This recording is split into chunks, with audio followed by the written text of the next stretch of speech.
when we have solutions, there's something that we call the solubility. And the solubility is the maximum amount that you can dissolve, usually in water. And we do that as grams of solute, whatever it is that's dissolving, per 100 grams of water.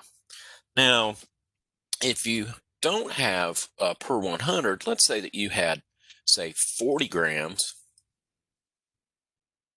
in, let's say, 250 grams of water. And I want to calculate what's the solubility of this. Well, the solubility is grams per 100 grams, and this is 40 grams in 250 grams. So what you do is you can set it up as a cross multiplication problem. So you would say 40 grams, and you would say over 250 grams, and I want to get that equal to something that's so many grams, x grams, over 100 grams. And if you've done cross multiplication, it's pretty straightforward. You multiply the 40 times the 100, and then you divide by the 250.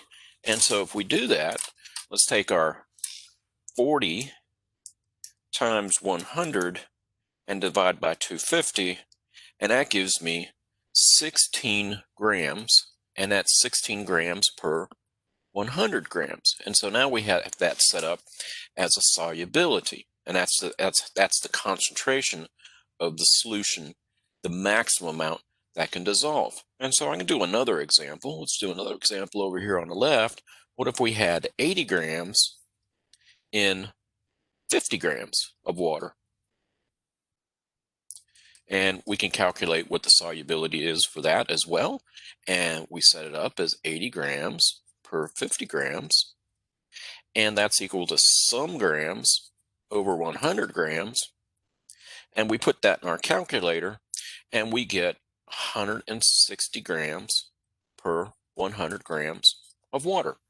Now, notice the solubility is the maximum amount of dissolve, and it's not unusual to run across things where you can actually have more grams of what you're dissolving than you have water. So it doesn't have to be less than 100 grams. It actually can be more than 100 grams, and it depends upon what it is that you are trying to dissolve. And so we have two situations here when we do have a solution. That is, we have a situation where we're called unsaturated. And what that means is that you have room for more stuff to dissolve. If you could imagine, if you have sweet tea and you're pouring in sugar, if you put in one envelope of sugar and you give it a good stir, well, that sugar, or Splenda, whatever, should dissolve into the sweet tea. And you can add another packet as well. You can have two packages and stir it into your tea. As long as you don't have anything left on the bottom, we have more that can dissolve. So unsaturated means it has less than the saturation amount for that particular substance.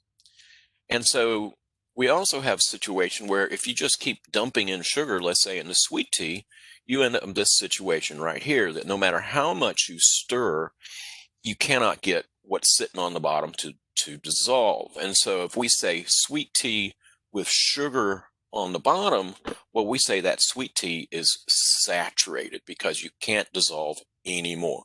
And so the key is right here, it has undissolved on the bottom. So if you have any solids sitting on the bottom, in particular like sweet tea, that means that it is saturated, which means you're holding as much as the solution can possibly hold.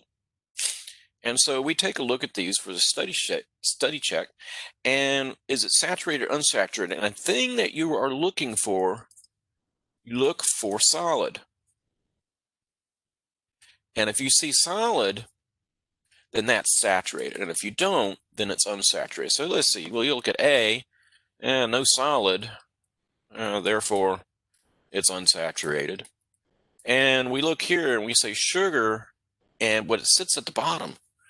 And that's our key. That's our key to know that this is saturated. And of course, we look at the answer, and of course, we get unsaturated, saturated. Now, Here's an example of trying to determine whether it's saturated or unsaturated by looking at the numbers. Now remember, the saturation is per 100 grams, and that's what we have right here is per 100 grams. So if it's equal to 80, then it's saturated, 80 grams per 100. If it's less than 80 grams per 100, then we call it unsaturated.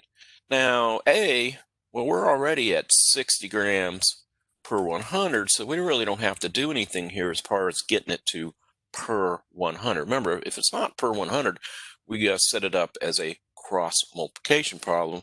And so 60 is less than 80, so sure enough, that's unsaturated. Okay.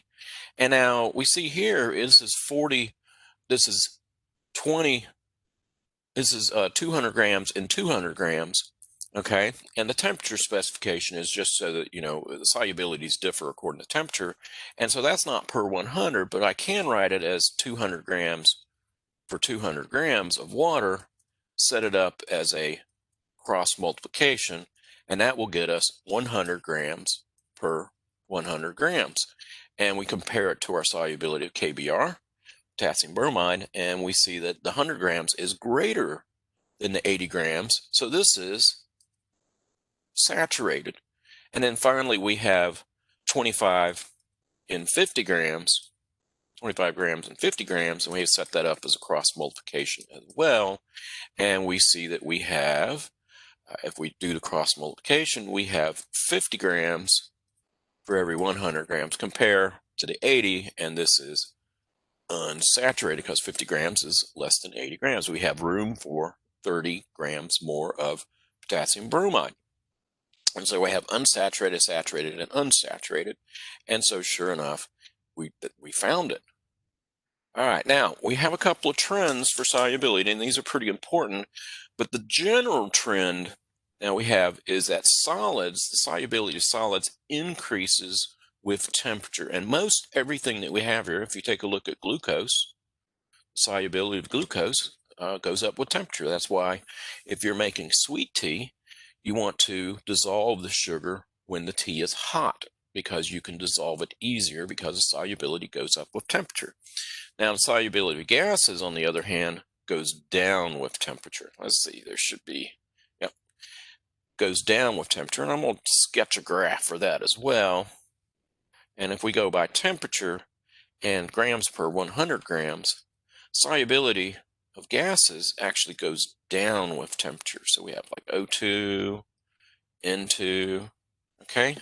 And so this has an importance because in particular, like fishes, if you have warm water, that's question number 2, if the water is warm, if it's too warm, then the amount of oxygen is less than what they need.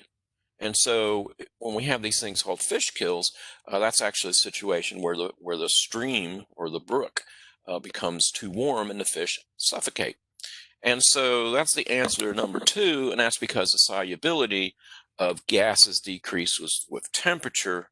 Now, a bottle of carbonated drink possibly explode when it's left out in the sun, and that's because as it warms up, the CO2, the carbon dioxide that's in the carbonated drink, comes out of solution as it gets warmer.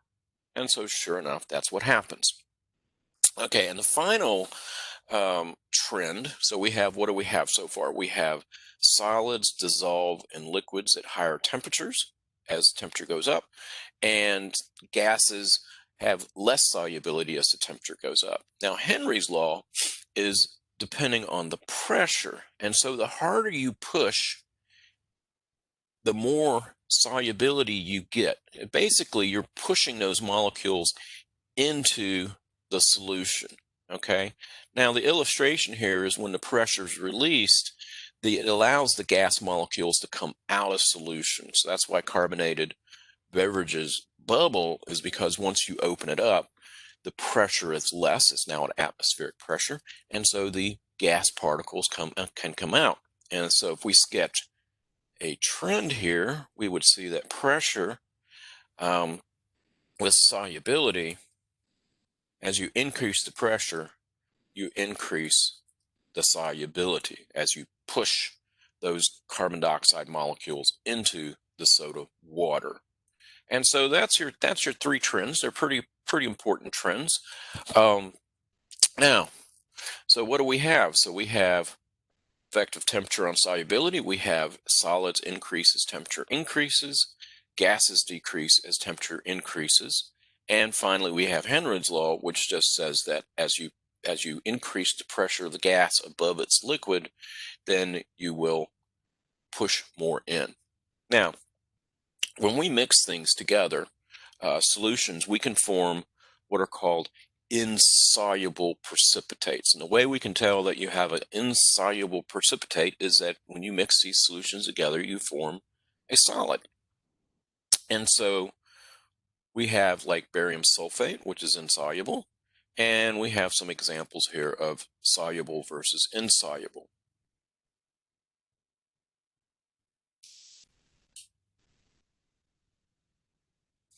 All right, so let me stop recording here.